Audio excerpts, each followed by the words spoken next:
함께 보실 말씀 예레미야 4장 5절에서 18절까지 말씀입니다. 예레미야서 4장 5절에서 18절까지 말씀입니다. 예레미야서 4장 5절에서 18절까지 말씀입니다. 한 절씩 교독하겠습니다. 너희는 유다에 선포하며 예루살렘에 공포하여 이르기를 이 땅에서 나팔을 불라 하며 또 크게 외쳐 이르기를 너희는 모이라 우리가 견고한 성으로 들어가자 하고 시온을 향하여 깃발을 세우라 도피하라 지체하지 말라 내가 북방에서 재난과 큰 멸망을 가져오리라. 사자가 그 수풀에서 올라왔으며 나라들을 멸하는 자가 나아왔을 때 내 땅을 황폐하게 하려고 이미 그의 처소를 떠났은즉 내 성읍들이 황폐하여 주민이 없게 되리니 배를 들고 가라. 이는 여호와의 맹렬한 노가 아직 너희에게서 돌이키지 아니하였습니다. 여호와의 말씀이니라. 그날의 왕과 지도자들은 낙심할 것이며 제사장들은 놀랄 것이며 선지자들은 깜짝 놀라리라. 내가 이르되 슬프도소이다. 주 여호와여 주께서 진실로 이 백성과 예루살렘을 크게 속이셨나이다. 이르시기를 너희에게 평강이 있으리라 하시더니 그때 이 백성과 예루살렘에 전할 자가 있어서 뜨거운 바람이 광야에 있는 헐벗은 산에서 내 백성에게 불어온다 하리라. 이는 키질하기 위함도 아니요 정결하게 하려 함도 아니며 이보다 더 강한 바람이 나를 위하여 오리니 이제 내가 그들에게 심판을 행할 것이라. 보라 그가 구름같이 올라오나니 그의 병거는 회오리 바람 같고 그의 말들은 독수리보다 빠르도다. 우리에게 화이토다. 우리는 멸망하도다 하리라. 내 마음의 악을 씻어버리라. 그리하면 구원을 얻으리라. 내 악한 생각이 내 속에 얼마나 오늘 단에서 소리를 선포하며 에브라임 산에서 재앙을 공포하는도다. 너는 여러 나라에 전하며 또 예루살렘에 알리기를 에워싸고 치는 자들이 먼 땅에서부터 와서 유다 성읍들을 향하여 소리를 지른다 하라. 그들이 밭을 지키는 자 같이 예루살렘을 에워싸나니 이는 그가 나를 거역했기 때문이니라. 여호와의 말씀이니라. 내 길과 행위가 이 일들을 부르게 하였나니 이는 내가 악함이라. 그 고통이 내 마음에까지 미치느니라. 아멘. 어제까지의 본문을 보면은요, 이스라엘에게는 어느 정도의 희망이 있었던 것처럼 보입니다. 하나님께서는 4장 1절 4절에서요 이제 이스라엘에게 가증한 것을 버리고 흔들리지 말고 돌아오라라고 그렇게 이야기를 하고 계셨습니다. 그러면 이제 돌아왔을 때, 회개했을 때 돌아오면 용서를 받고 구원을 받을 수 있을 것이다라는 그런 분위기가 형성이 되는 것이죠. 그런데 5절부터의 분위기는요, 용서와 구원과는 거리가 먼 상황의 이야기들이 다시 나오기 시작합니다. 5절에서 8절은 사실 전쟁의 상황을 묘사하는 그런 모양입니다. 전쟁 상황에서 견고한 성으로 피하라라는 그런 선포가 계속되고 있죠. 회개하지 않았던 이스라엘 백성들에게 소망이 주어졌었던 것처럼 보였습니다. 하지만 5절부터 쭉 뒷부분을 보면은 재난과 전쟁과 큰 멸망, 심판이 이미 그들에게 오고 있는 것을 또 확인해 볼 수 있습니다.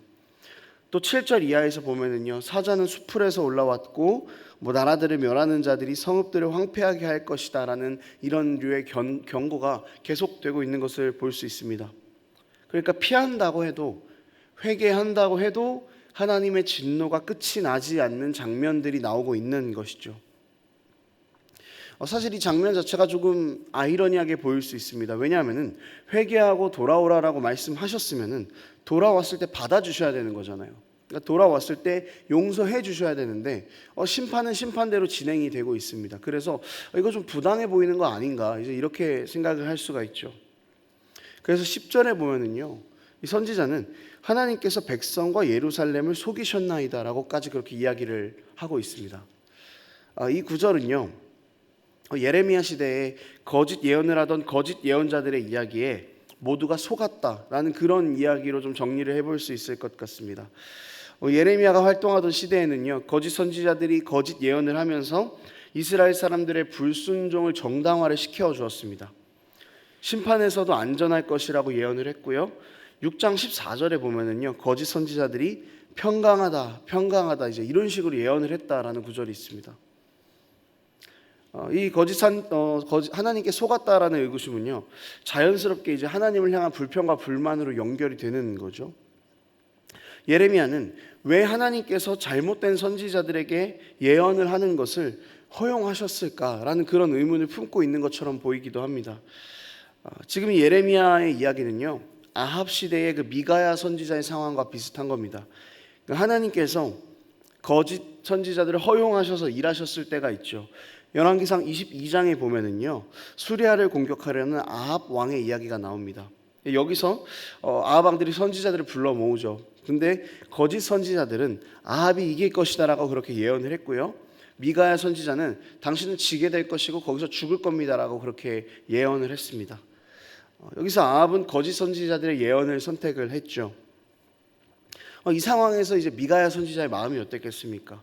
물론 아합은 악한 왕이어서 심판받아야 할 왕이었지만, 미가야는 거짓 선지자들이 거짓 예언을 하는 것이 허용되는 것에 대한 의문을 가지고 있었다는 거죠. 하나님은 왜 저런 예언을 내버려 두시는가 하는 이런 의문이 그에게는 있었다라는 것입니다. 그리고 전쟁에서 지는 것은 아합의 심판이었지만 국가적인 손해가 당연히 따라오는 부분들이기 때문에 하나님에 대한 의문을 가질 수 있는 것이죠. 지금 예레미야의 상황이 그 열왕기상 22장에 나오는 미가야 선지자의 상황과 좀 비슷한 그런 상황입니다. 예레미야가 정말로 스스로 하나님을 원망한 것인지, 아니면은 이스라엘의 입장을 대변해서 하나님은 도대체 우리를 왜 속이셨을까라고 말하는 뉘앙스인지에 대해서는 좀 여러 가지 해석들이 있습니다. 하지만 가장 확실한 사실, 그 중에서도 확실한 사실은 이스라엘이 하나님의 말씀을 듣지 않았다는 것이고 하나님을 원망했다라는 것입니다. 또 듣고 싶은 말씀만 자신들이 들어놓고 하나님이 우리를 속였습니다 라고 이야기하고 있다라는 것이죠. 그러면 정말 하나님께서 이스라엘을 속이신 걸까요? 3장 20절에 보면은요, 이렇게 나와 있어요. 제가 읽어드릴게요. 그런데 이스라엘 족속아, 마치 아내가 그의 남편을 속이고 떠나감 같이 너희가 확실히 나를 속였느니라. 여호와의 말씀이니라. 그러니까 먼저 떠난 것은 하나님이 아니라 이스라엘이었던 것이죠. 이스라엘이 하나님을 떠난 이유는요, 거짓 안정감 때문이었습니다. 이스라엘이 1장부터 행했던 죄들을 쭉 보면은요, 하나님을 멀리하고 우상을 섬겼죠. 또 지도자들은 가난한 사람들과 소외받는 사람들에게 무관심했습니다. 이렇게 하나님 앞에서 악을 행하는 이스라엘에게 선포되어야 할 말씀은 회개와 경고의 메시지였는데, 당시 거짓 선지자들은 평강을 이야기를 했죠. 그리고 이스라엘은 불순종하면서도 이 평강에 대한 메시지는 믿었습니다. 그러니까 자신들을 정당화하기 시작하는 거죠. 이스라엘 저변에 깔려있던 그 생각, 우리는 선택받은 백성이다라는 그 선민사상이었습니다. 이 선민사상이라는 거짓 안정감이 더해지니까 하나님 없이도 안정적이다, 혹은 하나님 우리 절대 버리지 않는다, 우리가 어떻게 해도, 그런 좀 잘못된 생각들이 가득했던 것이죠. 말씀을요, 정직하게 듣지 않았습니다. 말씀이 쓰면 뱉었습니다. 잘못된 안정감을 추구했던 것이죠. 하나님으로부터 선택을 받았다라는 권리는 주장하고 싶었지만 하나님의 백성으로서 해야 할 의무를 이행하는 것에는 아무런 관심이 없었던 모습이 지금 예레미야 시대의 이스라엘의 모습이라는 것이죠. 여러분, 이런 모습이 우리의 모습인 것 같습니다. 우리 말씀을 보면서 또 말씀을 들으면서 달면 삼키고 말씀이 쓰면 뱉는 그런 신앙생활의 모습들, 여러분, 우리는 이런 모습들을 버려야 합니다. 우리가 죄를 지어서 심판이 있다라는 말씀이 주어지면은요, 그 말씀을 보고 우리가 회개할 수 있어야 합니다. 우리의 마음을 찔리게 하는 말씀이 있다면 그 말씀으로 우리를 변화시켜 나가려는 모습이 우리에게 분명히 있어야 된다는 것이죠. 듣기 어려운 말씀을 듣는 것만을 넘어서서 또 행할 수 있어야 합니다. 말씀은 우리가 행하기 어려운 것들을 이야기합니다. 마치 하기 싫은 것들을 하도록 만드는 것만 같습니다. 하지만 이 하기 어려운 것과 하기 싫은 것들을 해낼 수 있는 것은 변화된 그리스도인들에게만 허용이 되는 것인 거죠. 사랑할 수 없지만 사랑하려 노력하고, 사랑하지 않았지만 사랑하게 되는 것은 말씀으로 변화된 사람이 아니고서는 아무도 할 수가 없는 일인 것입니다. 듣기 어려운 말씀을 들을 수 있는 것도, 행하기 어려운 일을 행하라는 말씀을 들을 수 있는 것도 우리 그리스도인들에게만 주어지는 굉장히 독특한 정체성이라는 것이죠. 이것은 우리에게 특혜입니다. 그리고 우리는 이런 일들을 행하면서 그리스도의 사랑이 우리 가운데 점차 새겨지는 것을 경험할 수 있게 될 것이고, 그리스도의 사랑이 세상 가운데 흘러가는 그 장면들을 볼 수 있게 된다는 것이죠. 이 부분이 정확하게 이스라엘이 실패한 부분입니다.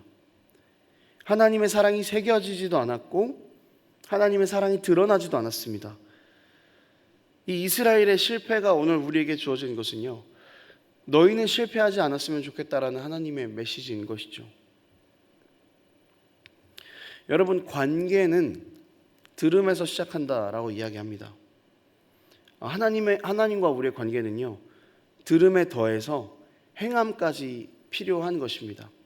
하나님과의 관계는요, 들음에서 오고 행함에서 오게 됩니다. 우리가 말씀 앞에서 늘 우리의 삶을 점검하면서 구원받았다라는 그 특권만 누리려고 하는 것이 아니라 구원받은 백성에게 맞는 행함으로 그렇게 하나님 앞에서, 세상 앞에서 정직하게 서 있는 그런 우리의 삶이 되었으면 좋겠습니다.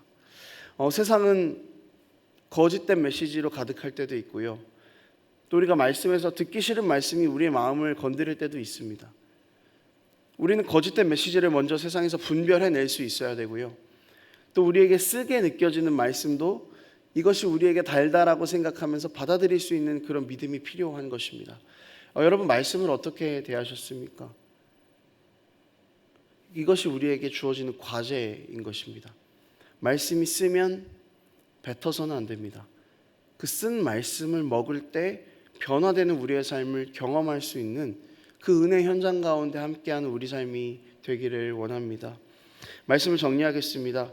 예레미야서로 아침을 여는 동안 사실 답답할 수 있을 것 같아요. 막 회개하라 그러고, 막 계속 회개하라 그러고, 너희 잘못했어 이렇게 얘기하니까 이게 좀 이렇게 질린다, 약간 이런 느낌이 있을 수도 있을 것 같아요.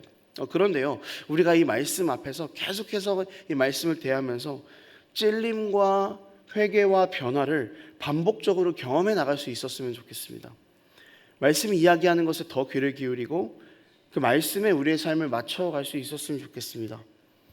우리는 하나님의 선택받은 자녀들입니다. 하나님의 자녀라는 위치는 부모의 말을 더 깊게 귀를 기울이는 위치이겠죠. 자녀이면 더 듣습니다. 자녀이면 더 순종하려고 합니다. 그러면 자녀와 부모의 관계는 훨씬 더 깊어지는 것이죠. 하나님과 우리의 관계가 이런 관계로 계속해서 다져져 나갈 수 있었으면 좋겠습니다. 말씀 앞에서 우리의 삶을 정직하게 점검하고 늘 말씀 앞에 깨어 있으므로 회개의 말씀과 심판의 말씀도 받아들이며, 주님, 오늘도 우리는 살 수 없었지만 주님, 우리 살게 하셨습니다.